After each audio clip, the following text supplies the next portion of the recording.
7-0 games. Like Maddie and Lane. How's your fantasy team doing, Francis? Maddie, can you? Oh my God. Those are fun though too, but it's also the crowd gets it.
Student Athlete of the Year.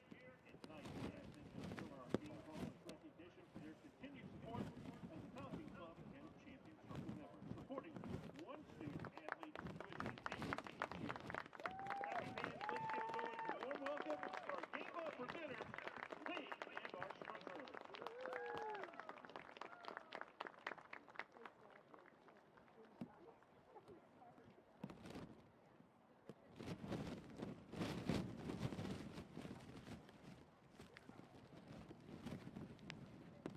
And the BGSU Women's Soccer program affirms and celebrates the difference among everyone. Committed to recognize everyone's work, inclusive of their needs, physical or mental ability, gender, race, sexual orientation, or religion. Together we promote equality for all and every sport.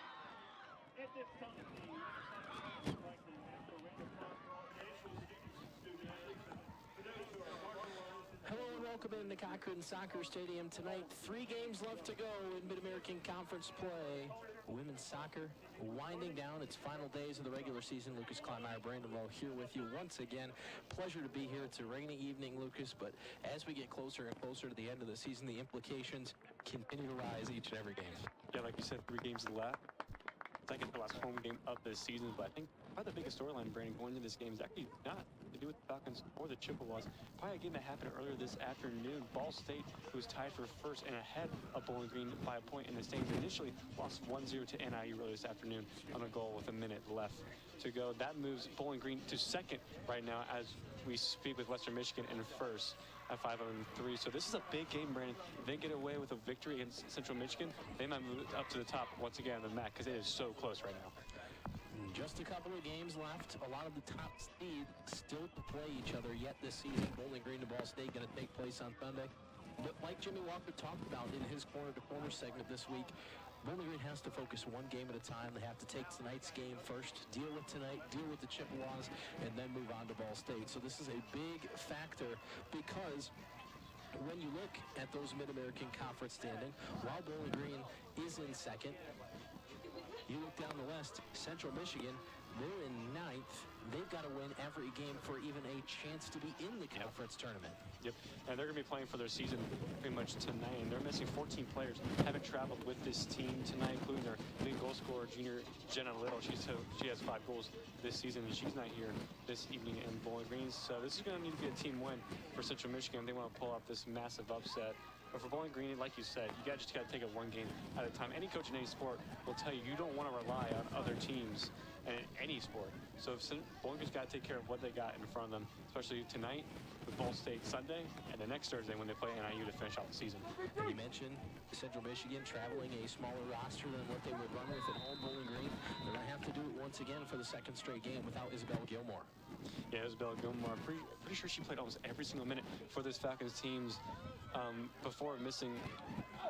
Over the top of the keeper. My goodness, smothered in. 13 seconds in. Wow. But what a start for Bowling Green. Emily Gardner finds Maya Dean, who just lofts it over the keeper. 17 seconds in, we got a goal. Oh, I mean, how about that? I wish I could see that again, because I was too busy talking about pretty much end of our pregame leading into the match. But how about that ball quickly from Emily Gardner, and Maya Dean catching Allison LaPointe, the goalkeeper for Central Michigan, off her line. And I mean, that's got to be some kind of record, 13 seconds into the game. That's what we're going to check on that for you throughout the broadcast, is the record for fastest goal. That's definitely up there. 13 seconds in, Maya Dean finds the back of the net for Bowling Green. And you know, we were talking about before the game, and I said one of Bowling Green's things is they've been really good at scoring early. If they can do that, they can rest their minds a little bit here. I mean, you still got to play 89 more minutes and change, but if you can score early and put yourself in the driver's seat, it changes the layout of the game. I mean, how do you like 13 seconds? I mean, that's pretty early. Maya Dean, as a midfielder by trade, playing forward as she has been the past couple of games, and I mean, what a start for the Falcons.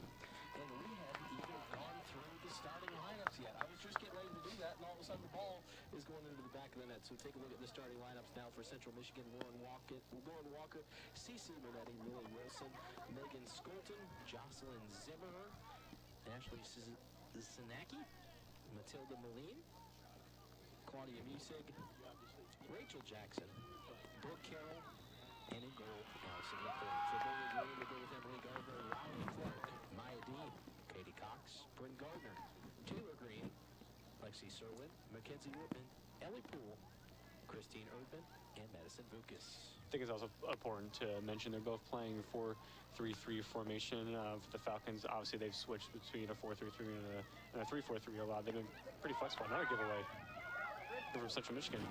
Trying to make another run at it up top. Gardner had the ball knocked away by Walker. Out of play for a Central Michigan throw-in now. And as I was mentioning, without Isabel Gilmore, Walker is elected to go back to a back four with freshman Taylor Green and Emily Gardner as the two center backs, and then the two fullbacks, Riley Clark at left back and the freshman Christine Erdman at right back. Gardner tried to play back forward again, picked up there by Zimmer. Central Michigan trying to flip the field. Taylor Green going to run it down first. Taken away quickly. Central trying to push toward the box. Up top there, Misig. Bowling Green able to defend, send it away. Dean has it in front of the Falcon bench. Trying to play up on the outside to Serwin. It was deflected out of play. And Misig is the defensive midfielder for this Chippewas team. A lot of players have had a lot of goals for this team are missing tonight's matchup, but Messing has 3 goals and 2 assists on the season, including a goal in their 2-2 draw against Buffalo, and she's in 9th in the Mid-American Conference with the shots, with 30 total on the season.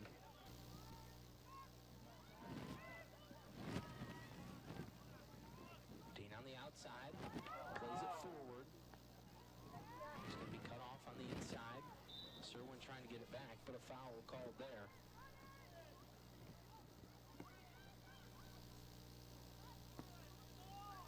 And Central Michigan will get a free kick.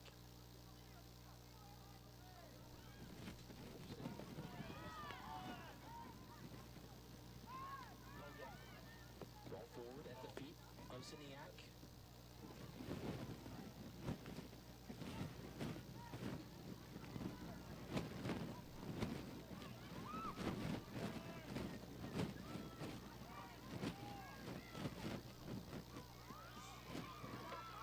Outside, Clark. Trying to play forward. Central Michigan has it once again. Dribble back to the keeper. Really good press from Dean. Bryn Gardner does not win the race there. It was cut off by Lauren Walker, but it was close once again. Precarious position once again for Allison LaPointe. Really good press there from Dean Brandon. And I think we've talked about the current conditions outside right now in Bowling Green. It's been raining pretty much all afternoon, and looks like it's still a little bit of drizzle right now on the field. So the field's going to be wet, so maybe look for a lot of slippage, and the ball's back to the keeper. For both teams, are going to be a little bit careful, and the keeper's going to get the ball out of their feet quickly. And this field did just have a match played on it last night as the Bowling Green men's team took on UIC. They got a 3-1 victory in that one. Yep, big victory for them. Still in the hunt for a home playoff game as well. Missouri Valley Conference. First year for the Falcon men's program in the MVC after the MAC discontinued men's soccer. But that was really maybe even a better move. Yes, you broke up some powerhouse teams, but down to just a couple of teams left in terms of men's soccer in the Mid-American Conference. So to go to a complete conference and get more of a conference schedule season. Yeah, I would agree. And if you look at the MAC teams, Bowling Green, Akron, and NIU were the only really MAC schools that consistently had a men's program. And, you know, we were talking to Eric Nichols about that before, and he talked about just Missouri Valley Conference just gives them more stability. And obviously a quality conference. Western Michigan, Missouri State are all ranked opponents, and it's gone well for them in their first year. And that was indeed, by Maya Dean, the record for Bowling Green for earliest goal from the start of a match, topping 19 seconds by Corby Yee at Xavier back in 2008. So a record over 15 years old was broken tonight at the start of the contest. Well, how about that, Brandon?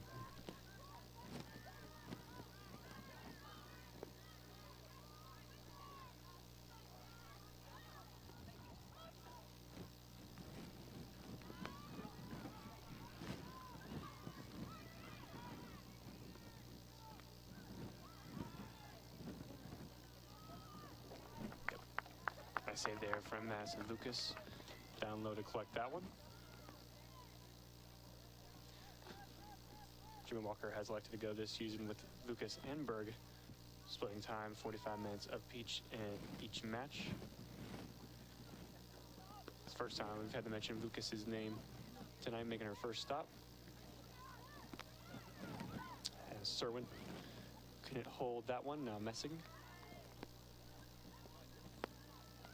In the middle of Central Michigan, that ball not able to reach CC Mernetti. And once again, into the hands of Lucas. Here's Emily Gardner, excuse me, one of the few veterans for this Bowling Green defensive back line. Christine Franson. Again, a lot of minutes in the back line. Obviously, you know Isabella Gilmore is a big loss for this Falcons team, but this great freshman class is stepping up for Bowling Green. Oh, great ball over the top from Maya Dean, able to find Ellie Poole into the box. Ellie Poole.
Some technical difficulties up here in the box.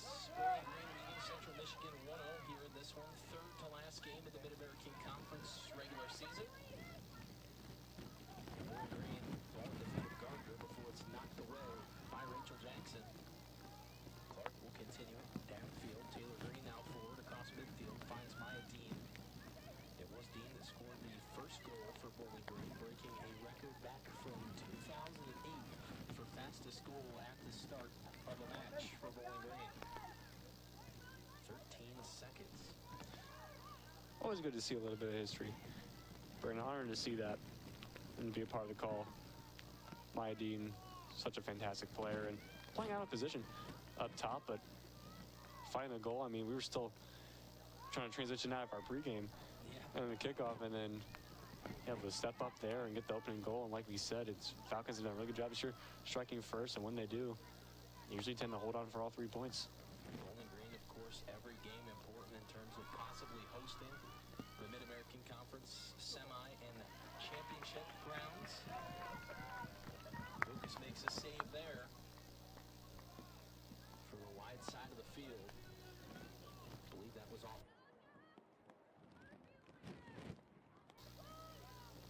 Yeah, Misig, it's actually she's playing as a defensive midfielder, is what she's listed as, but she drifts pretty much all over the place in the midfield, and now drifting up to that right wing, where usually Ashley Sesniak would be for the Central Michigan team, and what's in a really good ball there, and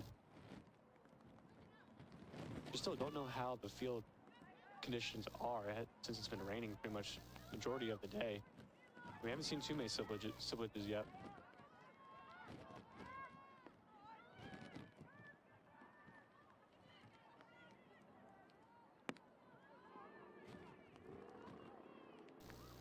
Central Michigan to be able to get there.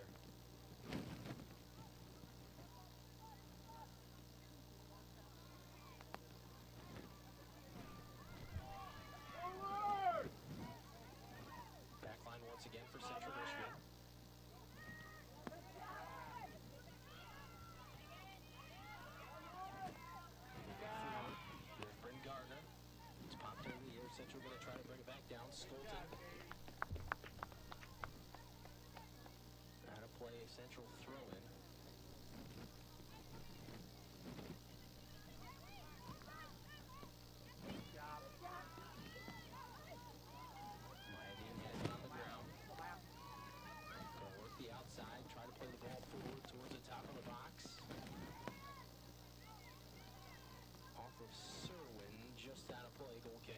Central.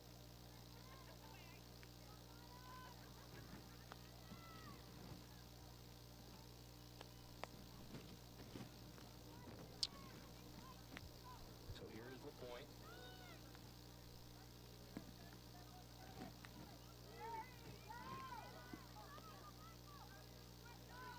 I think it's important to mention the Falcons have won the last 6 meetings against Central Michigan, outscoring them 15-5 in those 6 matches. Before that, Chippewas actually won 10 straight matches against the Falcons from 2006 to 2016.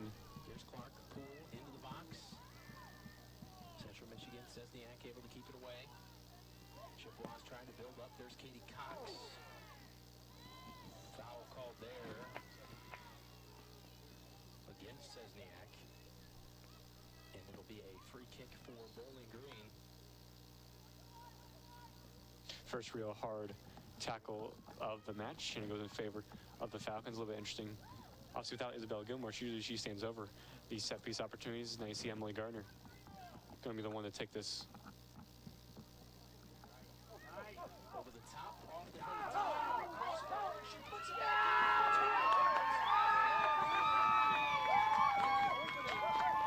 15 minutes. Well, how about that, Brandon? That was a fantastic ball from Emily Gardner. I just got finished saying no Isabella Gilmore, who's going to take these set piece opportunities. Gardner does just that, puts a fantastic ball into the box. Maya Dean, unmarked, wide open header, right where the penalty spot is, off the crossbar to the point. Didn't look like she got a touch on it, and Maya Dean did well there to be composed and finish off to get her brace. This Bowling Green team has come in, and they're competing like a team that's competing for a top spot in the conference. Oh, yeah. And you can only play who's in front of you on this schedule. And we talked about 3-headed race for the MAC. It really is a 4-headed race. If you really include Kent State, who beat the Falcons here last Thursday, they're playing Western Michigan tonight. And Ken, that's definitely a game we'll have to keep everyone updated with, as that game has big implications in the MAC standings. There'll be a corner kick coming up for Central Michigan. Misik trots to the corner. 4 minutes, Central Michigan.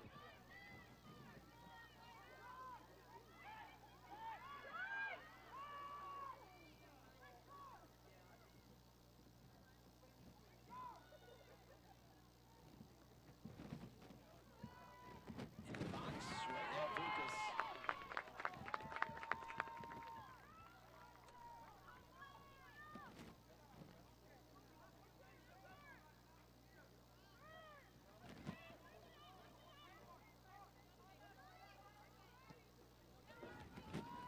Forward, there's Brent Gardner. Katie Cox now. It's taken away by a combination of Moline and Skolton. Backside. Central trying to get it back in the box once again. Swing it to the near side of the field. Battle for the ball. Erdman down there battling for Bowling Green. It goes out of play. Central Michigan to throw in.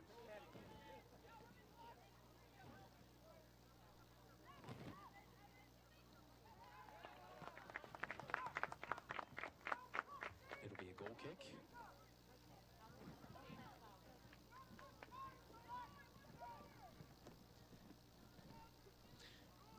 As we mentioned, Brandon, a couple other games around the MAC, Western Michigan, Kent State locked at zeros early, similar to this match. Miami and OU kind of in the middle of the Mid-American Conference, also locked in at zeros. And another big one, a couple teams that are trying to get in to the tournament as well. A team that was picked actually preseason to be first in the MAC, the Buffalo Bulls, are currently tied 0-0 with Toledo. We're kind of battling for those 6 and 5 spots in the MAC. So a couple of big games around conference play, but this is a great start here in Bowling Green for these Falcons. Maya Dean, 2 goals first 15 minutes, and I think you're starting to see a little bit of field conditions there playing part. The ball took a couple of bounces and just skid right on out of bounds for a goal kick for the Falcons. So again, it'll be Vukas.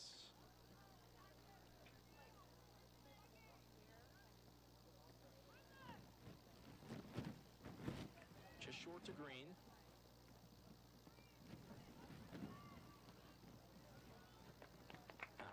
Bowling Green gets a throw.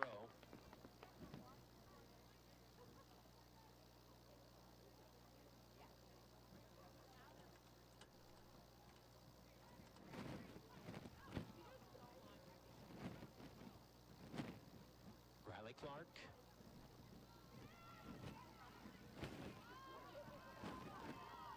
Maideen now. Forward, looking up to Poole. Poole back toward the middle.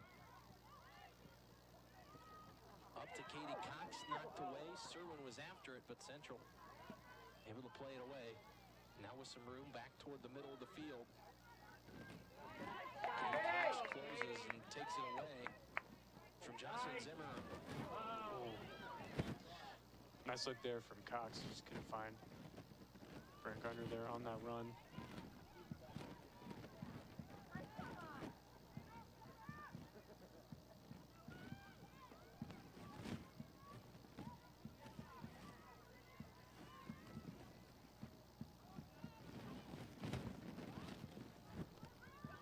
Nice finish there from Gardner.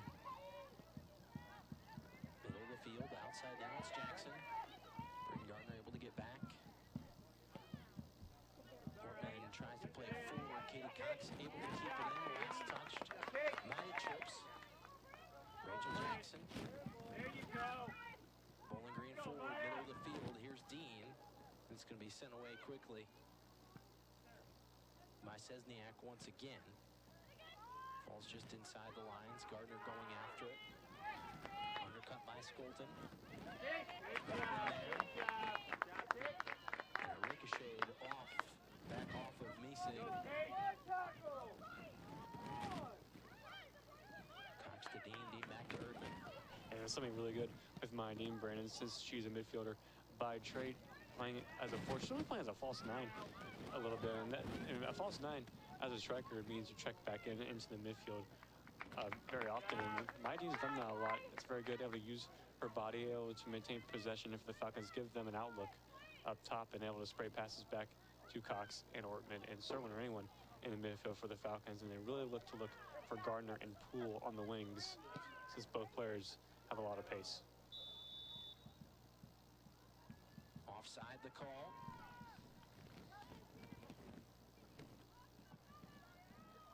Keep it up, White.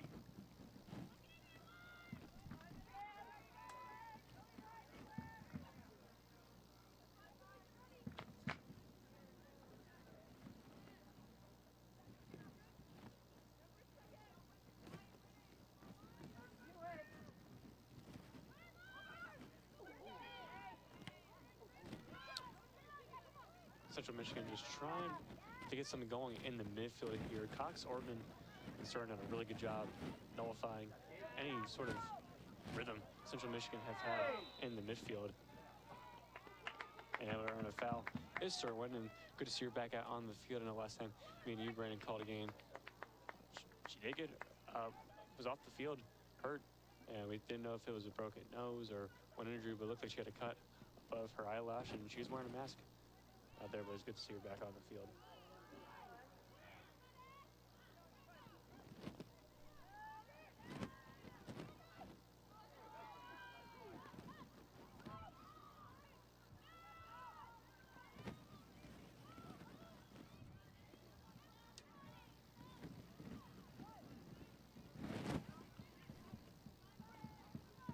Throwing here for the chips.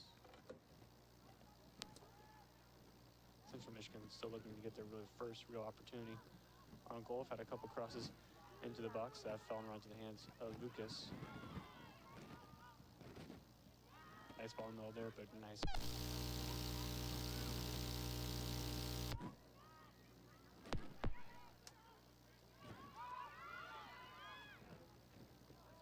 And that's a shot from distance, and that's a great save from Lucas. Megan Skolton there on that shot. And give credit Lucas there. Able to palm that one up over the bar. So corner for Central Michigan. And running out wide is Brooke Carroll. Tried to fake it perhaps like they were going to go short. It is low on the ground. Central tries to read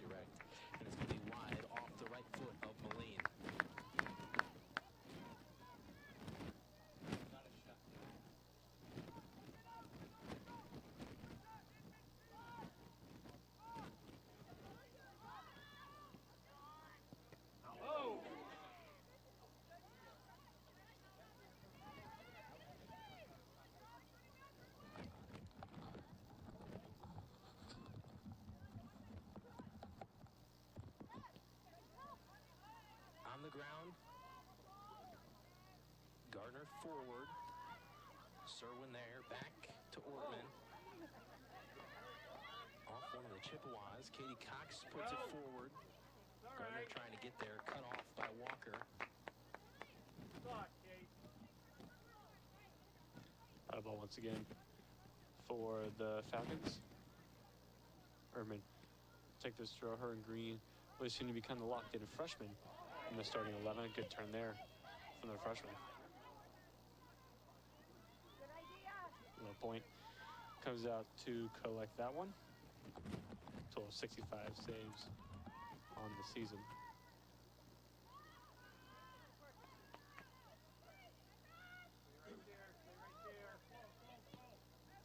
As Walker will look to find Jackson.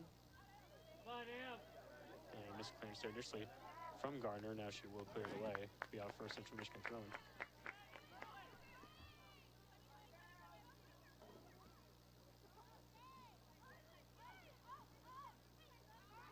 And then a box, Riley Clark comes to meet the player.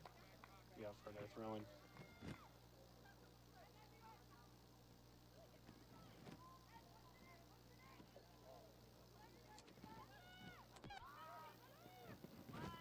Jackson's ball in the box is cleared away. And Clark, now Gardner's going to have to do some defensive work. And that ball will go out for a goal kick for the Falcons. A 2-0 over midway to go in this first half.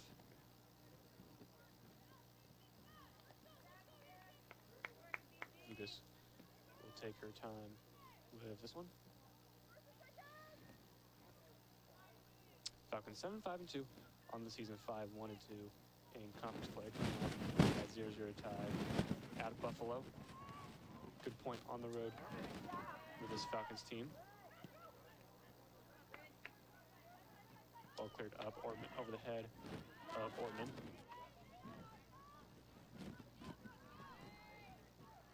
He's going to find Zimmer here on the wing. Back to Zimmer, end of the box. Serwin comes to meet them and clears it away for yet another throw-in for Central Michigan as the triple is looking to find a little bit of offensive rhythm. Ball in the box. Lucas off for line to collect that one.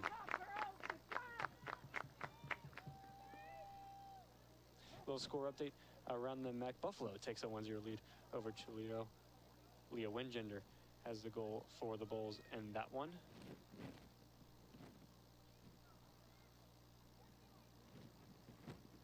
Lucas throws this one out of the box and clears this one up. Cox has it over. Here's Poole. Nice through ball from Poole. See if Carter can run on that one. And cleared away once again by Central Michigan. Ball over top from Ortman off the head. Rachel Jackson into the hands of LaPointe. 2-0 leads can be a dangerous score in soccer. Third goal for the Falcons. Could almost put it out of reach, but a goal from Central Michigan definitely changes the complexity of the game.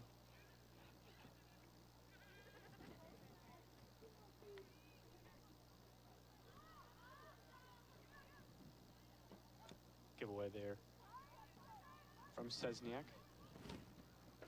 Although it will be found again for Central.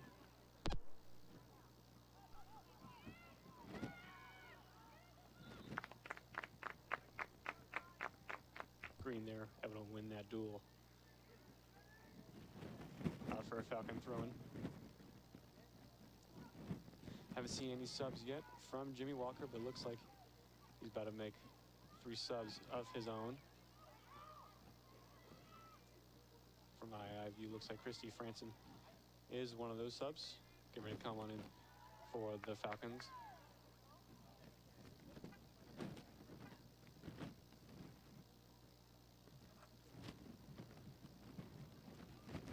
Eagles take their time on the throw. Here's Clark able to find Serwin. Cleared away again from Clark into the foot of Poole. Another Falcon throw-in. comes those substitutions for the Falcons. Mastransky into the game. Junior Frigerio and Chrissy Franson. And as well for the Falcons checking out is Christine Ehrman, Ellie Poole, and Riley Clark.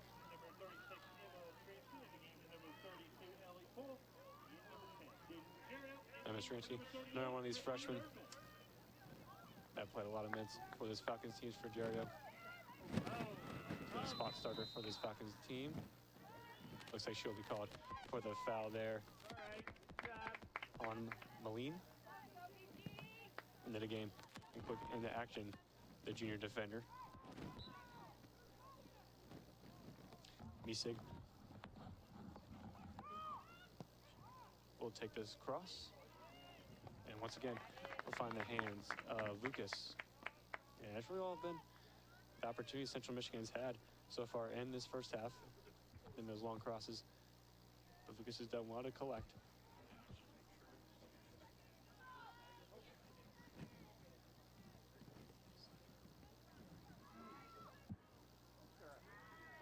Cox gonna flip that one on Serwin. And Chesniak take a tumble. Franson trying to spray that ball to Serwin, and LaPointe comes out of the box. They cleared that one away, and looks like her and Serwin collided there, and LaPointe staying down for the moment. Now slow to get up. And that's an interesting thing because LaPointe has come out of the box, or at least, you know, come really high in the box multiple times tonight. She's made some of those decisions, and that time just a big collision there with Serwin, but backing up back into her line. So you like to see her get up and get back to her position.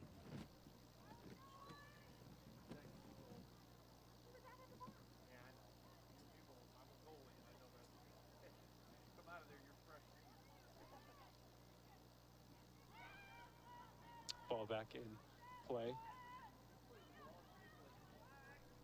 Here's Walker.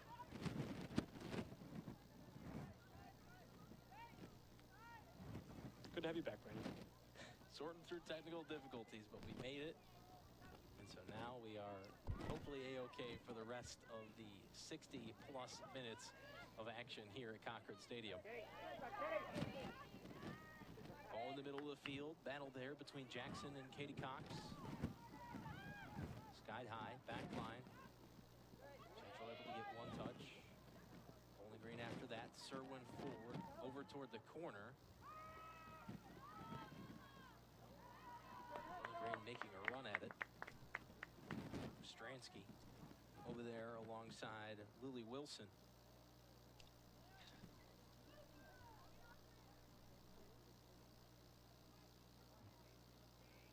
Do you like these subs for the Falcons? Brandon, Franson, and Frigerio, and at those fullback spots. Ehrman and Clark did a lot of running up and down the flanks in this first half. Good to see them get a little bit of a breather towards the end in this first half, and it looks like Walker looks to make another substitution right before the end of this first half, just under 15 minutes to go. It looks like Lacey Bethea will check in for Mackenzie Whitman. Lacey Bethea. He comes in for Ortman.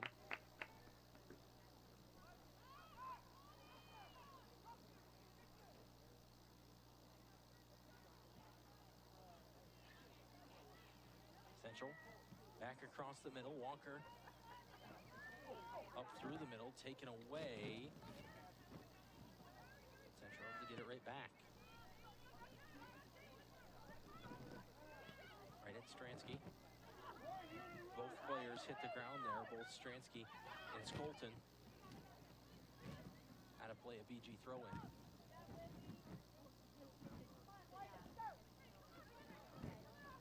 And I think an important score update from around the MAC. Brandon, probably the biggest game going on right now besides this one. Western Michigan's got a 2-goal lead over the Golden Flashes. Right now, Western Michigan are in first in the MAC with their 5 wins and 3 draw record. And with the result today to Ball State, Western Michigan, they get a win or a tie, they're solely in first place, depending upon what happens here. But for right now, the time being, we'll say they're in first place. All by their lonesome. Ball in the middle of the field for Bowling Green via Dean. The first game you called this season was that Western Michigan game at Cochrane, that 0-0 draw. And at first, we probably didn't know how good a result that was, but as the season goes on, it's all looking better and better. And Western's got a gauntlet schedule to end the year. Yep. Between the Kent State game tonight, they've also got 2 more really competitive games. I believe Buffalo is one of them, and perhaps Toledo to end the year. But I can see the mind wherein you're going to check that one out and confirm. Yep, definitely double checking that. Free kick for Bowling Green. They'll go downfield to Emily Gardner. I mean, they've had an impressive season. Almost 9-3-3 on the year, and like you said, yes, Kent State tonight, then hosts Buffalo and also hosts Toledo. So this is Western Michigan's last road game at Ken. Right now they have a 2-goal lead.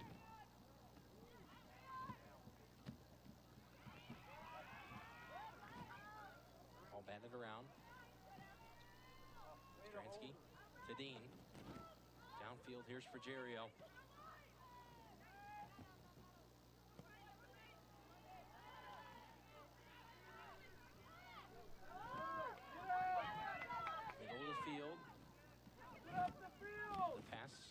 Sesniak outside. They'll go back to LaPointe. They're going to try a little bit of pressure. Century able to get it down back across midfield.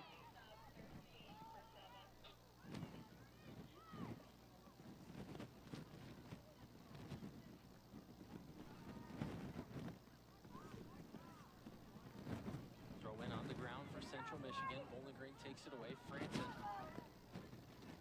sends it forward. LaPointe comes well out of the box once again. Walker back to LaPointe. Over to the far side for Wilson.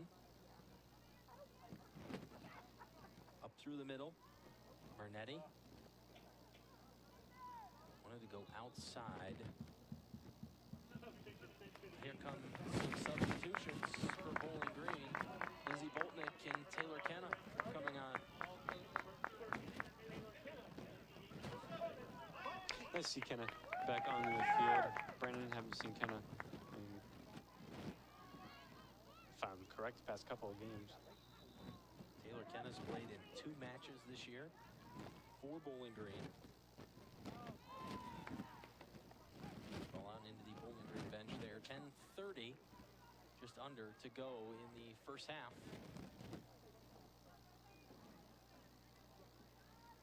Central Michigan throw in down towards the corner, bounding over the end line, and that'll give it up to Vukas.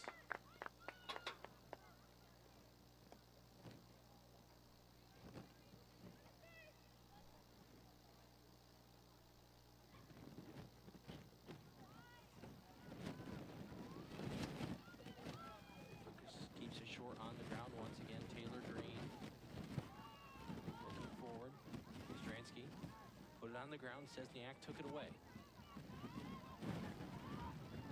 Walker to Wilson. Wilson has it once again. Stransky continues pursuit. Boltnick around the point. Boltnick going to try the shot. LaPointe, 1 save. Ball still loose on the ground. Central plays it away. Stransky, top of the box, deflected out of play. Bowling Green, out of that, they'll get a corner. I like that look from Boltnick. Brandon, good touch. Get her past LaPointe. Didn't rush that shot there. Good save there. LaPointe getting back near her line. And then a good shot there from Stransky. Good defensive play from the Chippewas, but Bowling Green have a corner. If there's one thing to be said about Allison LaPointe, she's not going to stray from her style of play, her game strategy. She's come off that line many times, and even though it's cost her once or twice, you know, she's still going with it. Cost them the opening goal in the first 13 seconds of the game, but give her credit for sticking to her game plan and what she's comfortable with. Ball in the corner, line drive into the middle of the box. Franson there. Kenna tries the shot, and that one goes high and wide of goal.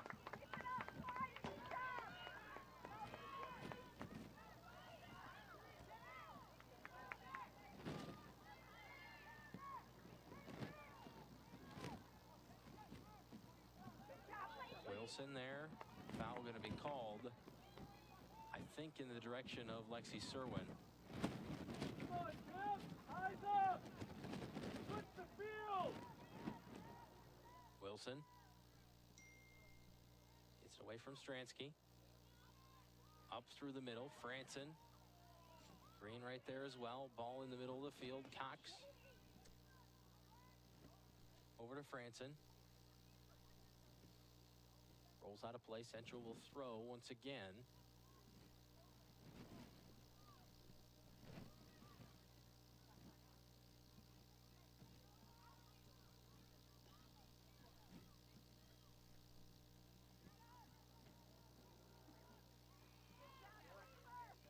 Green in the middle here. Serwin outside. Franson, ball forward in the air. But they tried to get that one as it came back to the ground, but just a little too far out in front of the outstretched foot. Playing along that far side, out off of Central Michigan. Bowling Green will throw once again. It'll be Christy Franson.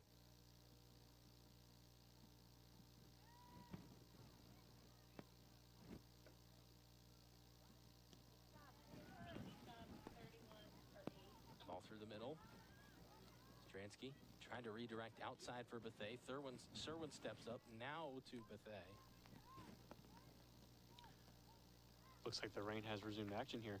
And Bowling Green. Brandon just looking at the lights. Don't know how much they'll play a factor in the conditions with the field already being wet. Kind of over to Frigerio. Ball forward. Backline Walker underneath of it. Outside. Here's Jackson. Emily Gardner leaps to it. Boltnick on the outside.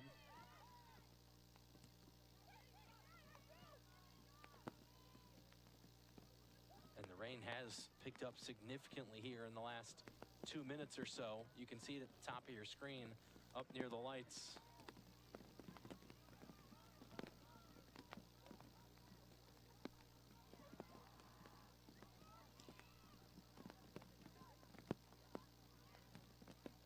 Buffalo have doubled their advantage over Toledo, 2-0. And Buffalo, so three of the four games going on simultaneously right now have a 2-goal lead. Bowling Green up 2-0 here over Central Michigan. Western Michigan up 2-0 over Kent State. And Buffalo up 2-0 over Toledo.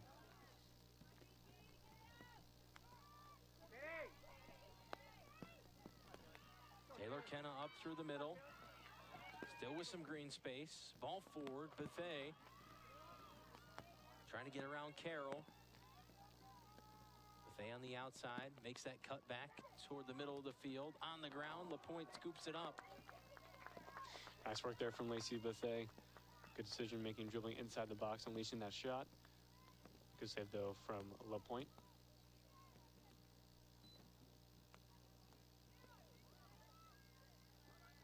LaPointe back and forth with Walker. Just gets it away. Frigerio got the first touch, but Central Michigan takes it back. Foul going to be called there on Katie Cox.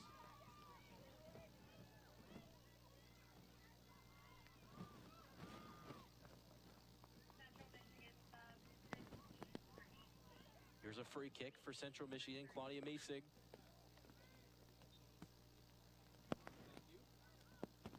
We'll say, Brandon, you've caught a couple of handful of games together. This is probably my first game I experienced at Cochrane where it's been raining this heavily. Lucas able to get to it off the bounce, and it is picking up, and the wind picking up as well.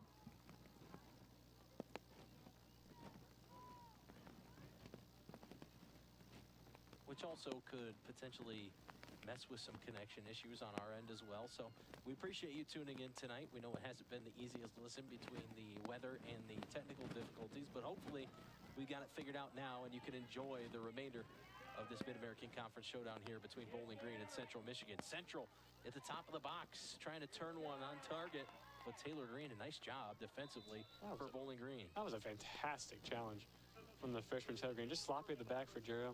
Unfortunately, heads the ball back. Gardner just couldn't clear that one as clean as she would like, but great, fantastic challenge from the freshman, and she's been so impressive down the stretch, especially in conference play, pretty much solidifying herself as a starter in that starting 11. And then Jimmy Walker's back line, and you see so there. Elizabeth Cliston and Jalen Dobrovolsky come in for Central Michigan. Jana Searles onto the field for Bowling Green. The Falcons hold a 2-0 lead. And a stoppage as we're waiting on Vukas to get a ball here.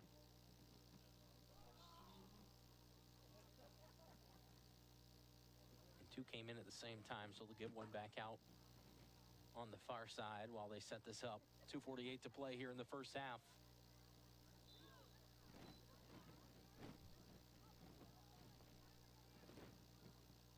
Gardner. Up to Stransky. Out of play. They're going to say last touch by Stransky. It was close there between her and Rachel Jackson. There's Emily Gardner underneath the ball. Walker. Now back through the middle of the field. Serwin finds Searles. Out of Kenna. Taken away. Here's Cliston through the middle. Trying to get into the box.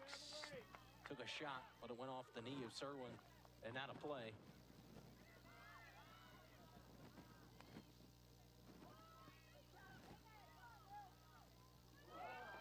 Back and forth right off the head of Walker and Stransky. Back and forth.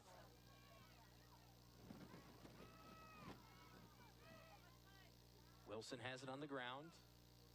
Sent forward, looking outside in the direction of Misig.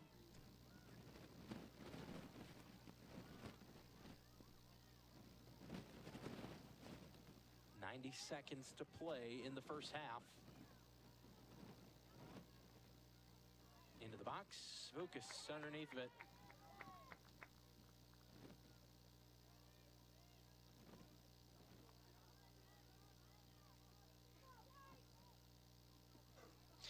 She's been impressive this first half. Brandon hasn't really had to make the big, she had to make that one really massive save with that shot from distance from Sesniak.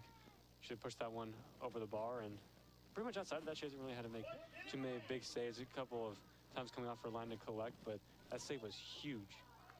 Boltnick at the top for Bowling Green into the box. Off LaPointe and out of play. A big save there from Allison LaPointe. Talk about the speed from the freshman. Boltnick turning on the Jets there, beating both Walker and Wilson, those two center backs, and a good kick save there from LaPointe. If you're Boltnick, you kind of want to put that shot into one of the corners, and if you do, Bowling Green's looking at a 3-0 lead going into halftime.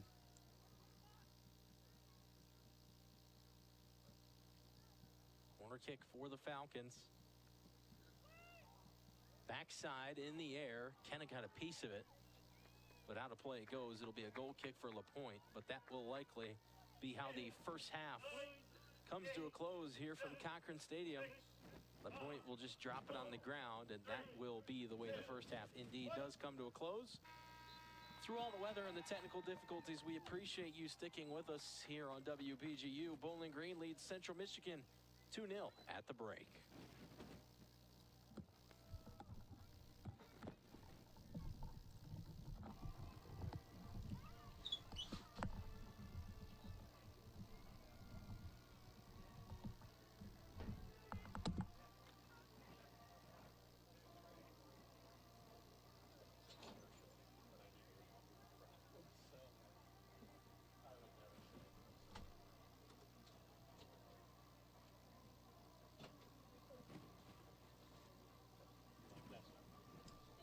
I thought it was coming. I picked up on it.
And we are back here at Cochrane Stadium, second half underway.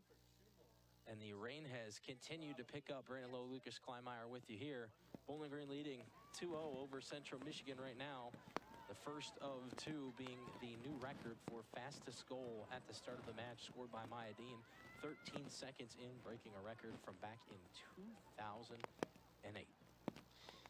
Maya Dean didn't have a goal yet this season before entering tonight's game, and she's got two already in the first half, and we'll see what happens here in the second half. But such an electrifying start for those Falcons. Just 13 seconds in, just punching Central Michigan right in the face. On the back line there, Central Michigan. And this field is going to get really wet here, at least while this pouring rain continues. Ball sent out of play there by Katie Cox. Looks like three changes, if I can count. Right, Brandon. Jim Walker made a half-time MVP Chera, Lacey Buffet, and obviously the goalkeeping change of Lily Berg will come in the second half for the Falcons. Riley Clark on the outside to Buffet. Through the legs of Buffet, it scooted back to Central Michigan. There's Brooke Carroll. Now through the middle. Ashley Skesniak.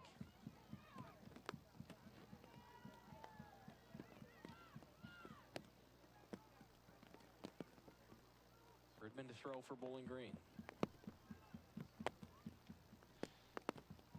As we came back from the half, Brandon, we looked at the scores around the MAC. Buffalo defeating Toledo 3-0 full-time final score. That moves Buffalo into that 5th, 6th spot area. But right now it looks like they're in the tournament if the conference were to finish today. Western Michigan still holds that 2-goal lead over Kent State. The second half just beginning over there, similar to here and Miami. Ball scoots out of play off the foot of Carroll. Bowling Green will come forward for a throw. And just finishing off, Miami has a 1-goal lead over the Bobcats. And they're also into the second half as well. Katie Cox. Forward looking for Buffet. Carroll knocks it out. Clark will throw again. Trying to go into the middle of the field. Maya Dean there. Clark over the top. One hops into the hands of LaPointe. Bryn Gardner was right there in front.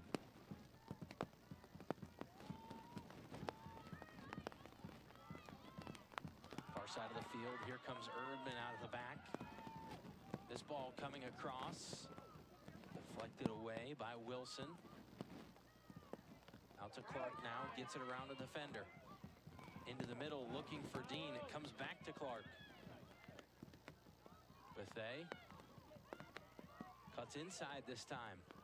Crossing pass, Maya Dean gets by her. Got by Dean and Gardner. Maya Dean looking for the hat trick here. Yeah, just inches away there from a hat trick. Great cross from Buffet on her weaker left foot. Maya Dean just couldn't get a touch to redirect that one on goal, and Gardner could have put that one in on the back post there. Really good chance for the Falcons just 4 minutes into the second half.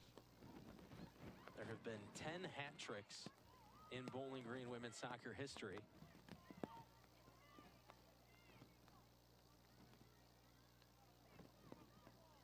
See if Maya Dean can add her name to that list here in the second half. Scored by 6 different players.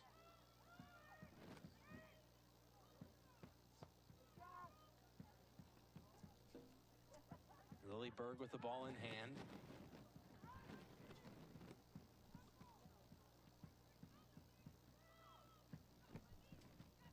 Out across midfield, just over top of the head of Elizabeth Cliston.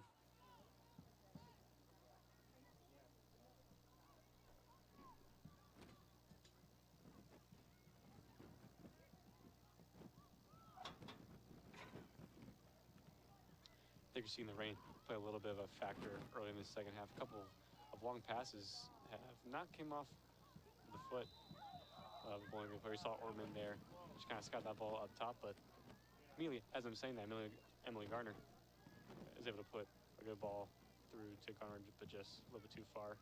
Gardner did have 2 assists in that first half. I think it's worth mentioning how that goal 13 seconds, had the assist 13 seconds in to Dean, and then that goal off that free kick as well. Her first 2 points of the season. Ball out of play off of Katie Cox. So here's Brooke Carroll to throw. Looking forward to Zimmerer. Szczesniak tries to play through the middle. Ortman there. Katie Cox back to Butera. Wanted to go in the direction of Gardner. Now Maya Dean gets it back to Bryn Gardner. Gardner to the inside, around the defender, into the box. Gardner, the shot on the point, the save. Had to lay out to the right side. But regardless of the 2 goals she's given up, LaPointe has made some beautiful saves as well for the Central Michigan Chippewas. Yep, another good save there from LaPointe. Really good, nice there from Gardner to use her speed. You saw that on full display there, and nice shot into the box. Didn't wait too long to make a decision, and LaPointe comes up with another good save. Wilson. Now Carroll. And honestly, who knows how this game will play out the last 38 minutes or so. Those saves that she's made might have kept Central Michigan in this game. Dean. Back to Buffet. Here's Clark. Taylor Green toward the middle of the field. Butera slipped on the wet grass.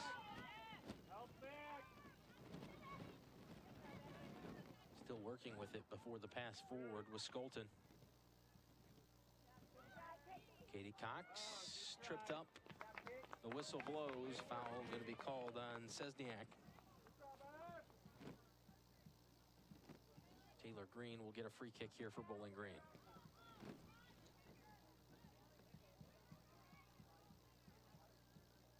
Downfield to Gardner. They'll swing it around. Erdman, Gardner once again. Erdman cuts it off along the side as it rolls out into the Falcon bench. Bowling Green will throw once again. 37:50 left to play in the contest. Bowling Green with that 2-goal lead. Here's Maya Dean. Out of play off Central Michigan once again.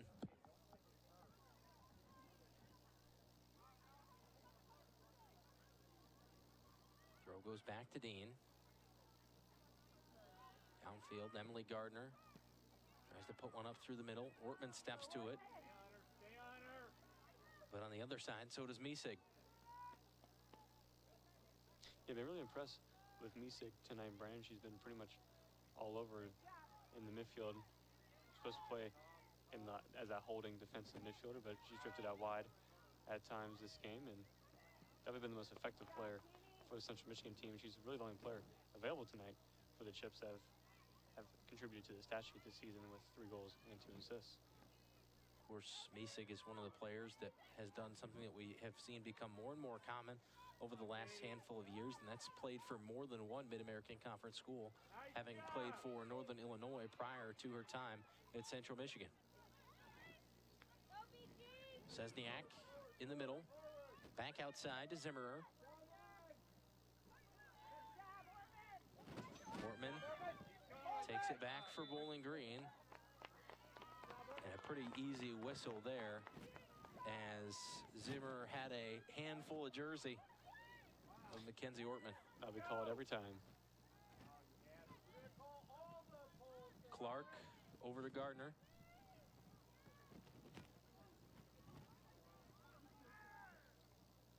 Now here's Erdman. Back to Christine Erdman, lofted forward over the top. Maya Dean up in the air, but it carries over to the bench.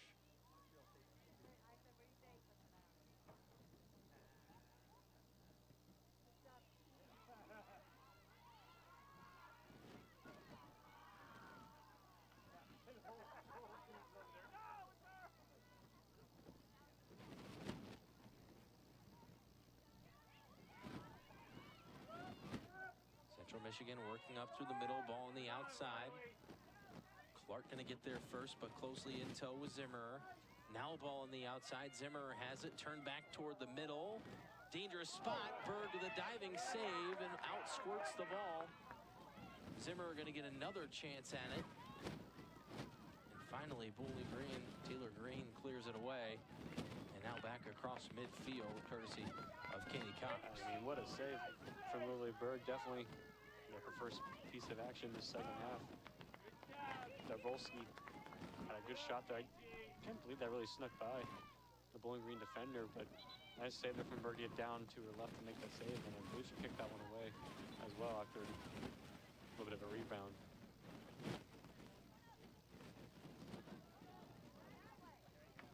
Ball off of Sesniak. Clark looking for Bethea on the throw-in off the tops of the shoes of Lacey Bethea. Ball skips out of play. Katie Cox drug to the ground. And that's going to be another one of those easy calls.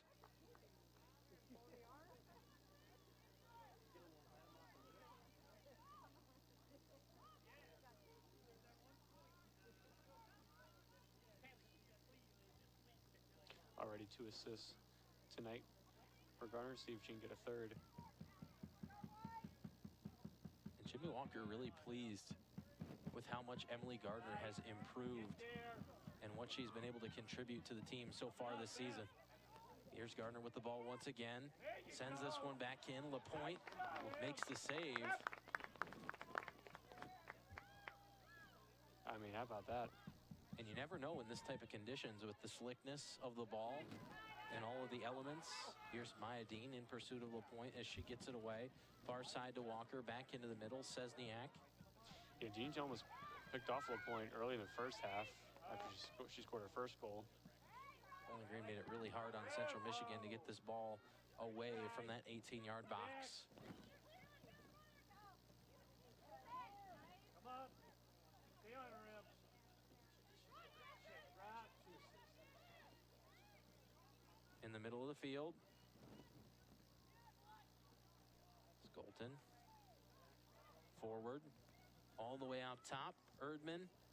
That one is halfway to Doy Perry Stadium. Feel bad for whoever has to collect that ball, Brandon. Bet you there's a couple of mud puddles on that side of the fence. I would take that bet. Ball thrown in. Comes back out of play around midfield. Central Michigan will throw in here. Lauren Walker looking for a ball. No, they're going to signal it well up the field. And no, now the official brings it back. It's Rachel Jackson.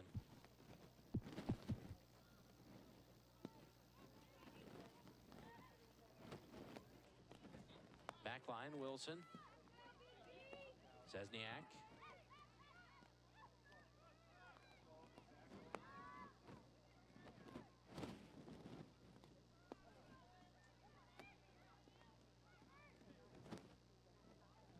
Outside, Central Michigan still going to work.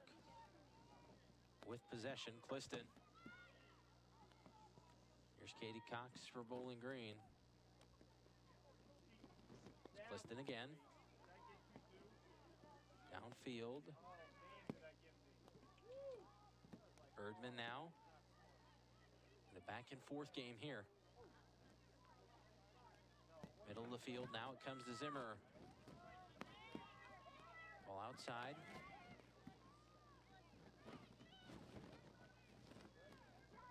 Jabravolski. Working with it. Central Michigan throws. Taylor Green sends that one. May have gone out over the fence in the west direction.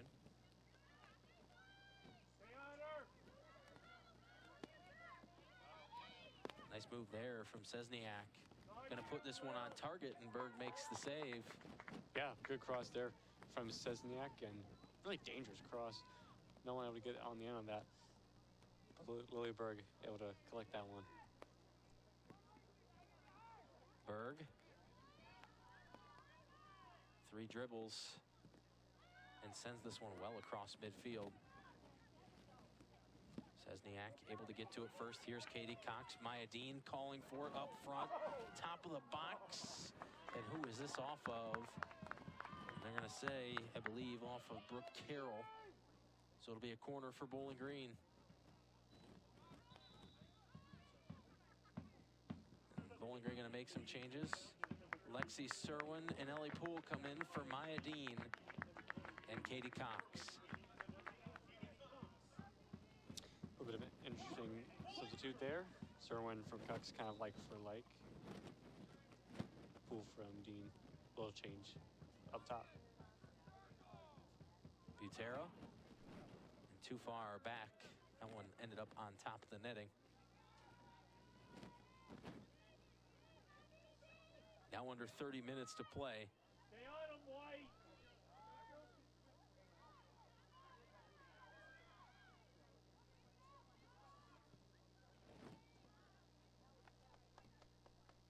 Out into the Bowling Green bench.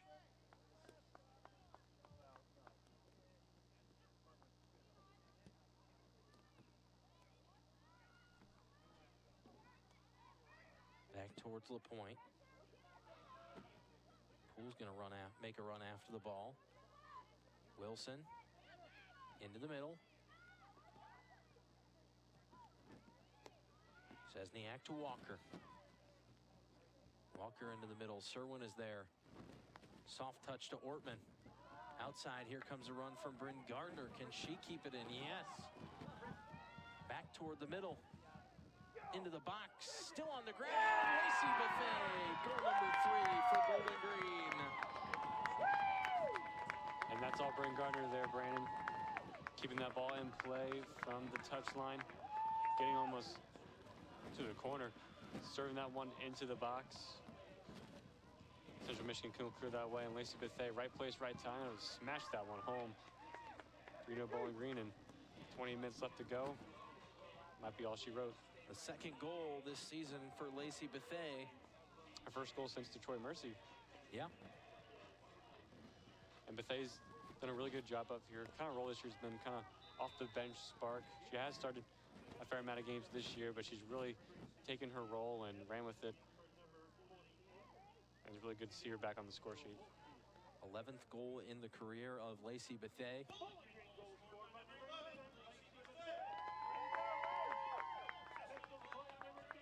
.3-0 Bowling Green.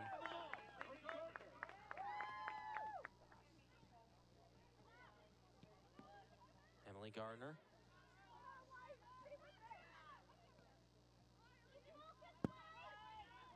Ball for Central Michigan at the feet of Zimmerer. Plays it toward the middle of the field. Miesig there, but so was Ortman. Zimmerer again. Back to Miesig. Ortman. Serwin. Through the legs of Poole. Poole trying to get around the defender. Here's the ball to Gardner. Back to Buffet. Good ball. Buffet, a lot of space and a lot of speed. Tough angle here. Can somebody get back and help Buffet in the box? Here's a cross. In. Backside. Poole off the post. And offside the call anyhow. So would not have counted had it gone in. That's really good play there for the Falcons. Good ball from Gardner. But they did well to bring that one down, considering what height that ball came at her at. But that would have put a good ball in the box and put a sweet goal for Ellie Poole.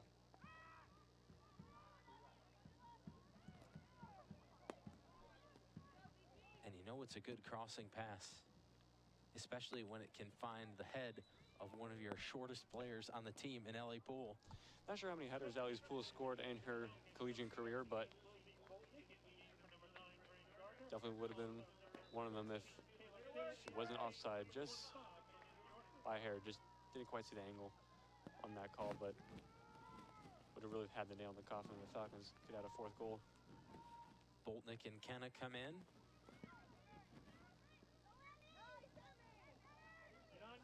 And you would have to imagine at this point that Jimmy Walker and the Bowling Green coaching staff will start to rest some of their starters for the remainder of this one with a 3-goal lead, with the fact that they know that Ball State is going to mean a lot on Sunday.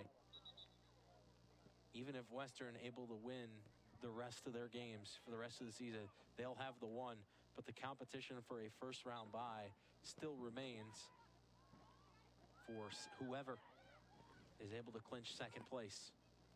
Season might. Miesig. And Berg makes the save. And the season might finish next week for women's soccer in the MAC, but I mean, that's a lot of games, Brandon. You still got 2 games. You got Sunday's action, and then you got Thursday's last season action. And the way, I mean, even just this week, the way the games have gone, anything could happen. Buffet up top, over the goalie, and Buffet gets her 2nd of the game.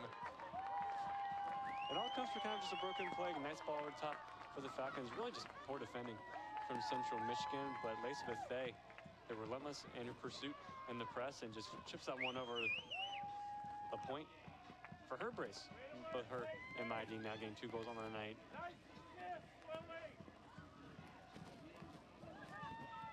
In Bowling Green, the first time they've scored 4 goals in a game this season. 25 minutes and 30 seconds still to go. And it looks like it could be more. Especially with the way the second half's gone with the Falcons. And Boltnick gets the assist on the play.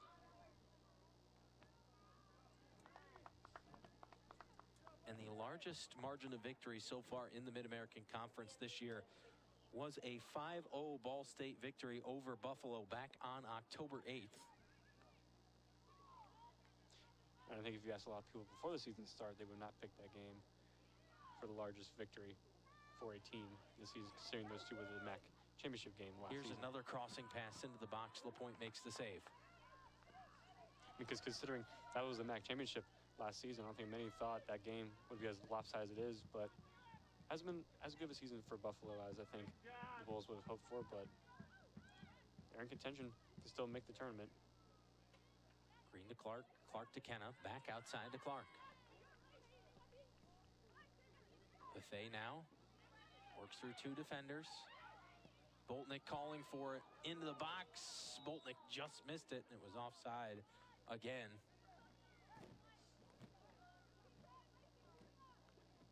Bowling Green working really well out of the outside spots tonight. Oh, yes, for sure. And, Ehrman and Clark have actually been very underrated, in my opinion, in this game. Since they haven't got a goal or an assist, they're probably not going to get a lot of credit.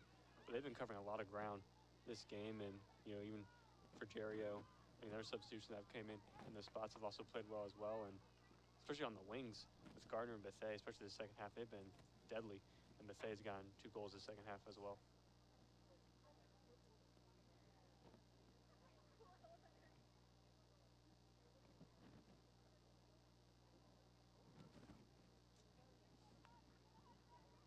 Bowling Green throws in to Ellie Poole, sent back the other direction by Central Michigan. Emily Gardner there. Goes out for a Bowling Green throw.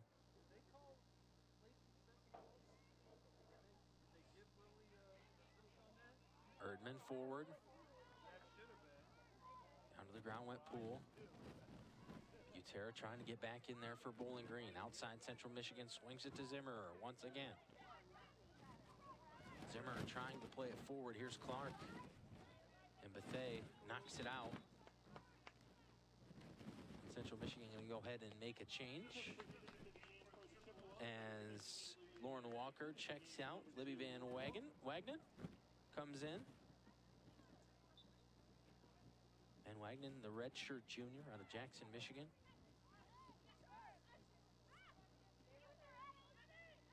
Sesniak. And some contact there with Butera, and that is going to warrant a whistle. Yeah, unfortunate there from Butera. Just kind of got spun there. Did well there to come back, try to block that cross, but unfortunate foul there. But this is a good set piece opportunity here for the Chips. And no surprise, as it looks like, Misig will stand over this one. Misig and Cliston both around the ball. And for the most part, the rest of the team gathered at the top of the 18 on the east side here of Cochrane Stadium.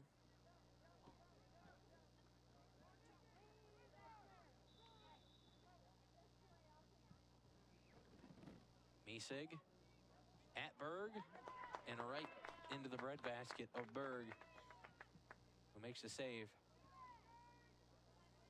Lily Berg, a nice performance in the second half as well. For sure, and I think that save early in the second half on Dabrowski was probably her best save. Second half, one of her best saves of the season, considering that she had a couple of her own teammates kind of blocking her view on that shot. It was a good save down her left, and she's done well there on a couple of those free kick opportunities to not overcommit and come off her line. but just sit and let the ball come into her waiting arms. Sesniak in the middle of the field. Goes wide to Zimmer. Trying to continue it on the outside. Brooke Carroll and Riley Clark out off of Clark. Carroll throws in quick to Zimmer. Back towards the middle of the field. Sesniak now. Gets around Butera. Back to Zimmer. Trying to keep it outside. Misig and Clark. Misig looking for an opening to try to get it back toward the middle of the field. Low on the ground. And this one going to be sent out just shy of the bleachers by Taylor Green. That means Brooke Carroll will throw. Down toward the corner. Zimmer there. Bends one back toward the middle again. It's Green. Butera sends it the length of the field. They'll go all the way back to LaPointe. Middle of the field. Butera gets there first. Back and forth there between Boltnick and Jackson. Jackson had the advantage. Came away with the ball for Central Michigan. Throw in for the Chippewas.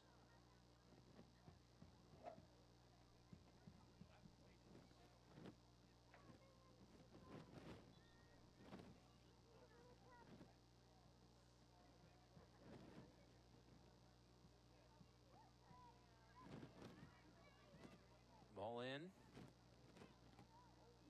And back out. It goes with Bowling Green this time. Bowling Green will check Christy Franson back in for Riley Clark. And another final score tonight in the Mid-American Conference. Yeah, Miami. And at home in Oxford, able to get that 1-0 victory over the Bobcats, as both teams are kind of in similar positions in the MAC standings. Central Michigan will make a change as Olivia Bretz comes in, the freshman out of Lexington, Kentucky.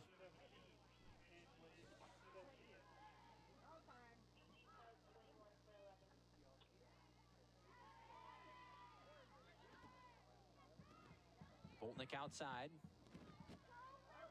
trying to get through the defense. Boltnick still with the ball on the ground through the legs of Butera. And Central Michigan takes it away. Gardner trying to swing it to Lexi Serwin in the middle of the field. Zimmer takes over for Central Michigan.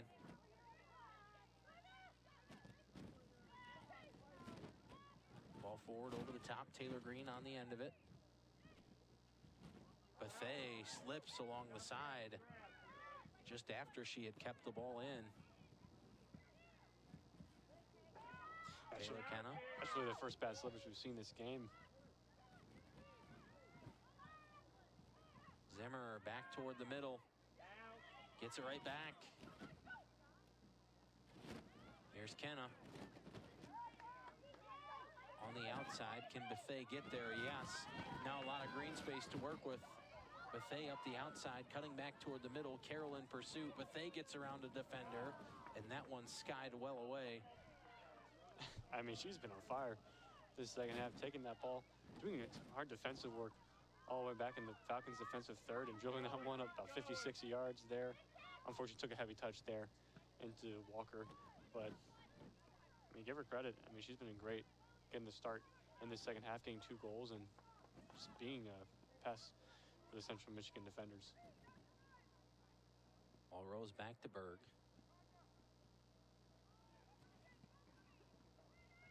Berg sends it away.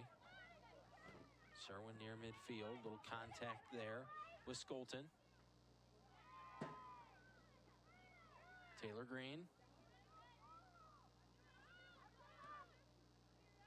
Forward. Off of Carroll. Lexi Serwin to it. Back through the middle. Good stand there from Van Wagenen. Kenna swings to Erdman. Erdman forward on the outside. Boltnick trying to run it down. Does. Cutting back toward the middle. Looking for Poole. Knocked away. Serwin coming in. And that one goes wide out to the right side. And that was one of those slips where Serwin was going after the strike and just lost the rug out from underneath her. Yeah, I think it's unfortunate because I think she was winding up for a shot to kind of curve that into the top right corner, and she had all the time in the world to line up for that shot. It's unfortunate there for Serwin, victim of the rain and victim of the grass here at Cochrane. Jana Searles, along with Audrey Oliver and Lexi White coming in for Bowling Green. Oliver tripped up, and that will be a foul. Another free kick for Bowling Green here with 16 minutes left.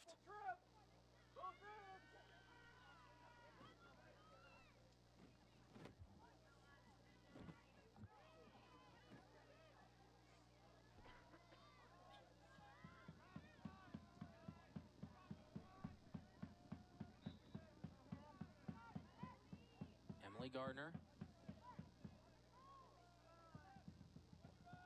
Gardner over the top, out wide to the right, went direct with it.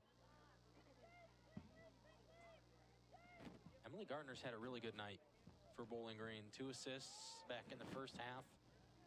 Just a really strong performance.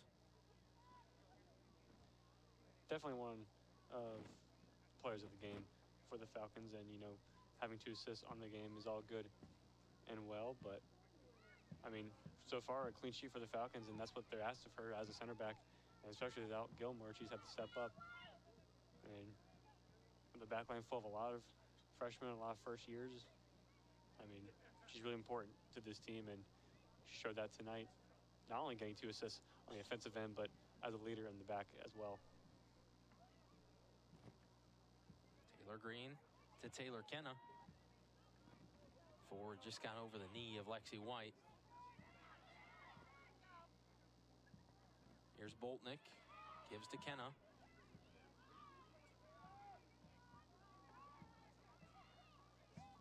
Erdman. Back forward, here's Boltnick.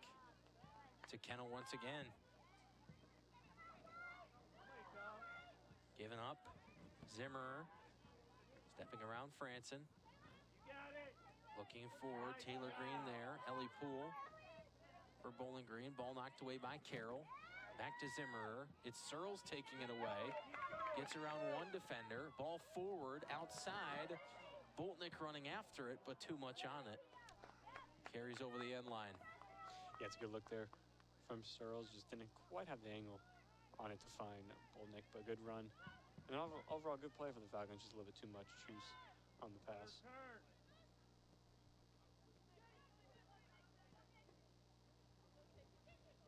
Ball sent forward off of Cece Mernetti.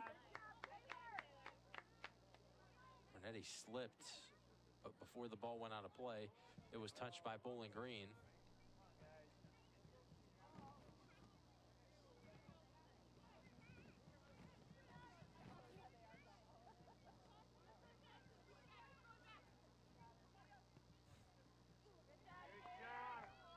Taylor Green. Poole forward. Oliver to White. Alexi White into the box, into the middle. Audrey Oliver, the strike, the score! Top shelf! Audrey Oliver. I mean, that's fantastic play there, Brandon, from the Falcons. A couple Central Michigan fans want a foul in that build-up. Nice little 1-2 play for the Falcons. Lexi White getting in on the action, dribbling into the box, finding Oliver, and that's a class finish from the freshman. Top shelf in the top left. Out of 5th for the Falcons. The first collegiate goal for Audrey Oliver, and what a banger. Just fantastic finish, and also just a fantastic play for the Falcons. That buildup was fantastic. Just all around, just team soccer. Tiki-taka is what us diehard soccer fans would call that. And so we mentioned earlier the largest margin of victory in the Mid-American Conference so far this season was 5 goals when Ball State beat Buffalo. And now we're at that 5-0 margin here in Bowling Green versus Central Michigan.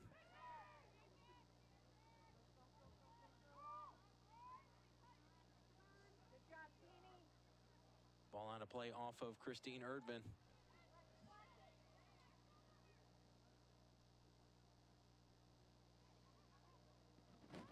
there. Central Michigan trying to get something to materialize. Down here in their attacking end of the field. Berg dives out forward and makes another save.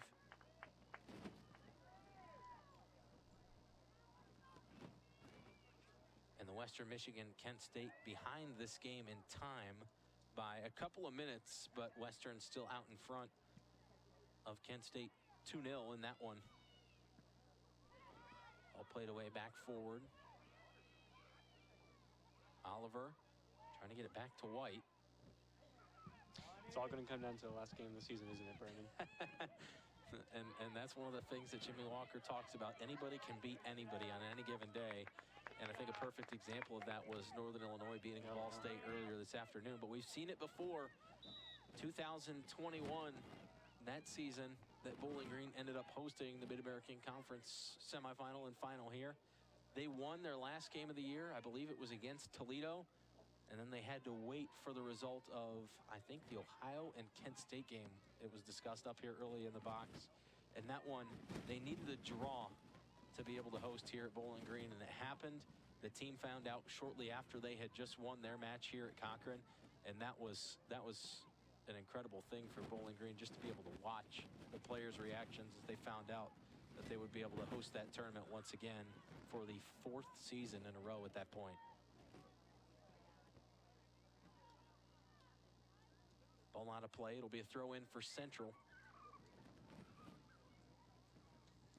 And it's kind of interesting because we didn't know how that result against Western Michigan was, that 0-0 draw. I mean, you called pretty much early in the season. I believe it was our first or second conference game of the season, and it was still early. We just didn't know how that result would be because we didn't know how the rest of the conference play would pan out. But BG and Western Michigan look right now to be the top 2 teams in their conference, along with Ball State and Kent State, and now NIU in the picture as well. And like you said, anybody can be anybody on any given day in this conference, and who knows, we might see the Falcons and Western Michigan match up again. Taylor Green trying to shield up top here. Good run for Central Michigan from C.C. Bernetti. And here are the Chippewas into the box. Here's a shot at Berg off the post, and Central Michigan scores. Jalen Dabrowski getting the goal there for Central Michigan, and a little bit unlucky there. Falcons tried to see that one out for a corner. Green and Ehrman couldn't clear it away, and shot kind of just slipped off the gloves of Berg off the post, able to make the initial save, and Dabrowski there, right place, right time, just knocked that one home, and consolation goal nonetheless, but a little bit of a positive note for Central Michigan to take with them back. Dobrovolsky, the junior, gets a goal.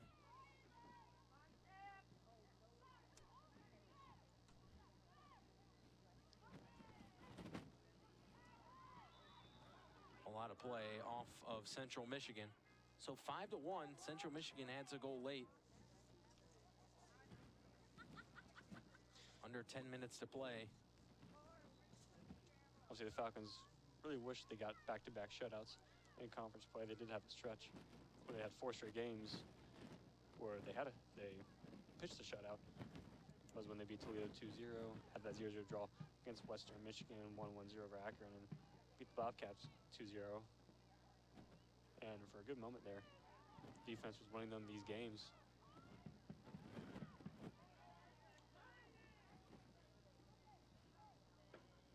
Looks like a little miscommunication there with the ref and the Central Michigan bench.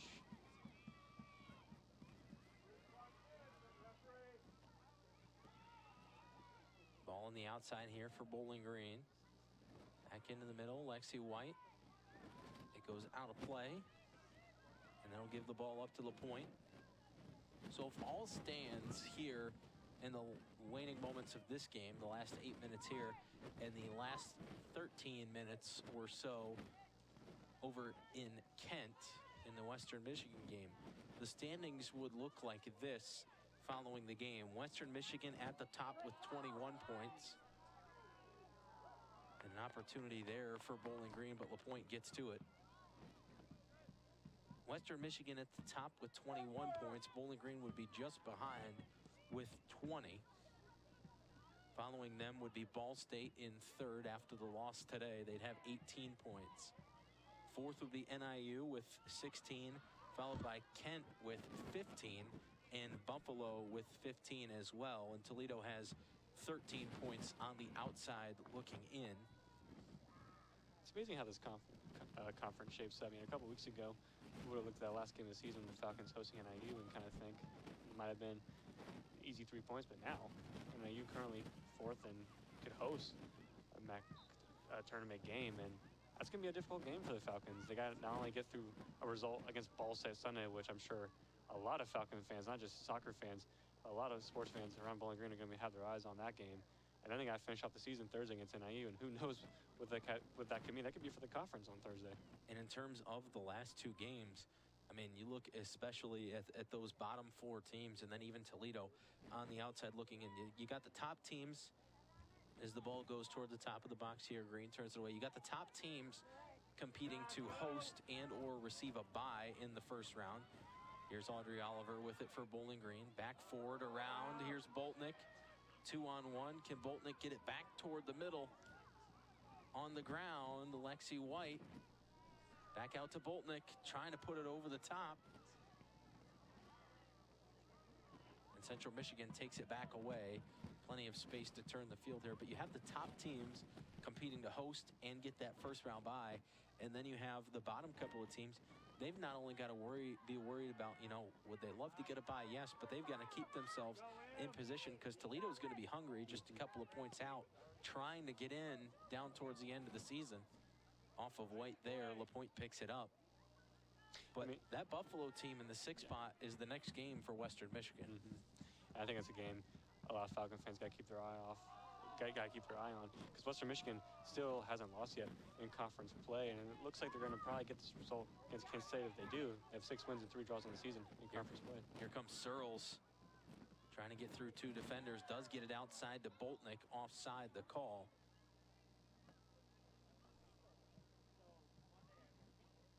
So just like we mentioned, there's just so much to play for still. It's just pretty much 2 days of games. Sunday packed full of games, and then Thursday, last week of the season. And I mean, we'll see what happens. A lot can change, and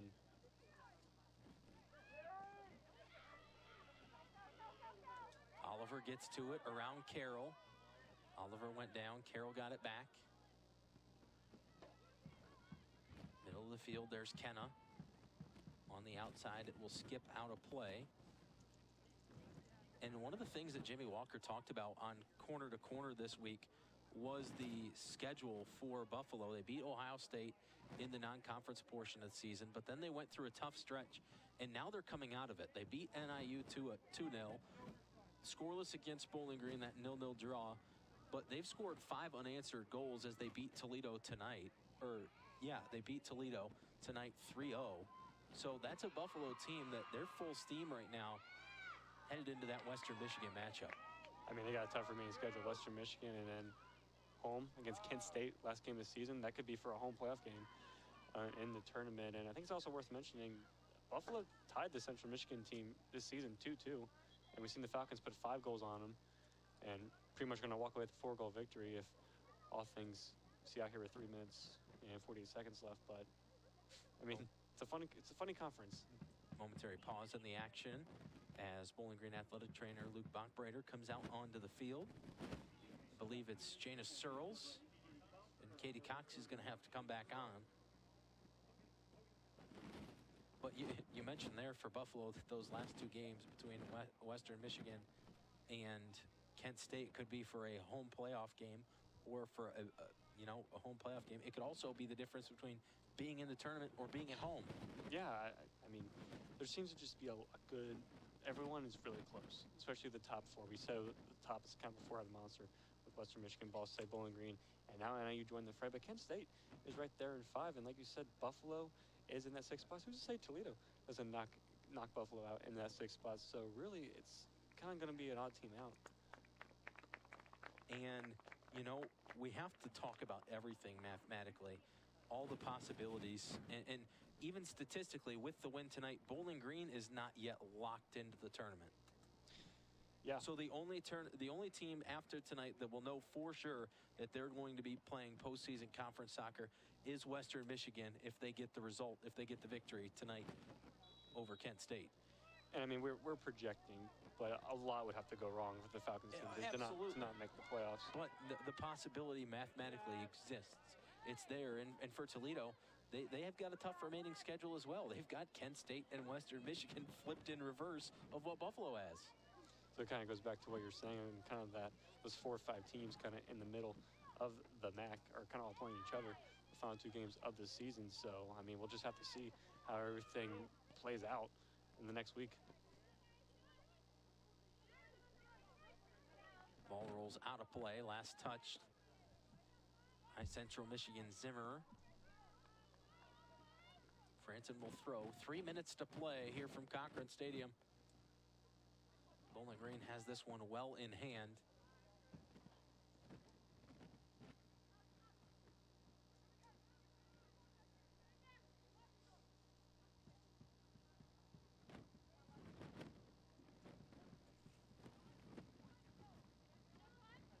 Throw in from Franson comes directly back to the freshman, then out of play.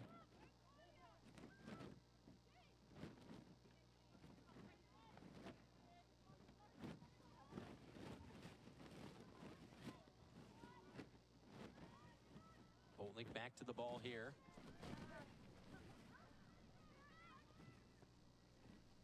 Sent back upfield for Central Michigan. Back toward the middle of the field. Zimmer calling for it. Gets it. Knocked away by Franson. Katie Cox back to it. Kept in there by Central Michigan just before going out over the end line. And a slip there. Cox takes it back for Bowling Green. Out of play it goes. And off a deflection, Bowling Green has the throw.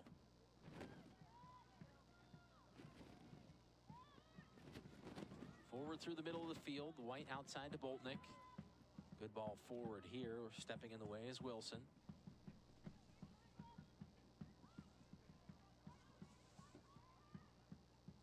Cox again low on the ground. Ball coming back toward the middle of the field. It's going to find its way to Zimmer once again. Here's a shot at Berg. It skips, and Berg able to keep it in front. Only schedule we really didn't talk about within those teams was Ball State, the team that lost to NIU. And just kind of put in perspective how big that loss was. Obviously, the Falcons do play the Cardinals on Sunday in Muncie, but they finish off the season at home to the Central Michigan team. So you have to think probably Ball State will probably get a result there against this Chippewas team, but at game Sunday, can't really talk about how big that game is between these 2 teams.